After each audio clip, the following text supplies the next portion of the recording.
Hey everyone, welcome back to the channel. Today we're diving into a quick and easy guide on how to add a menu bar to Microsoft Edge. If you moved from Internet Explorer to Edge, you might be missing the traditional menu bar at the top. And like Firefox, Edge doesn't come with one out of the box, but there's a workaround. Let's get into it. First off, it's important to note that Microsoft Edge doesn't officially support adding a traditional menu bar through its settings. However, there's a third-party extension called Proper Menu Bar that does the job quite well. Head over to the Proper Menu Bar download page. Don't worry, I'll drop a link in the video description for easy access. Once you're there, click on Get to start the installation process, and then hit Add Extension when prompted.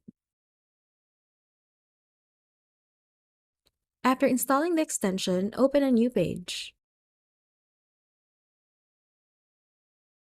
You should now see the new menu bar at the top. This menu bar includes File menu with options like New tab, New window and Print, Edit menu for copy and paste actions, and many more.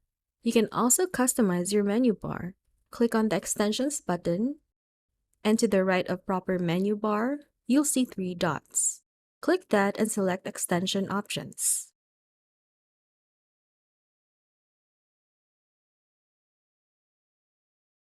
Play around with these settings to tailor the menu bar to your liking.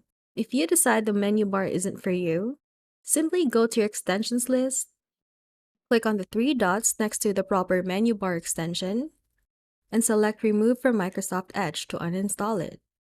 And that's all there is to adding a menu bar to Microsoft Edge. I hope this guide was helpful. Don't forget to like, subscribe, and hit the bell icon for more tutorials like this one.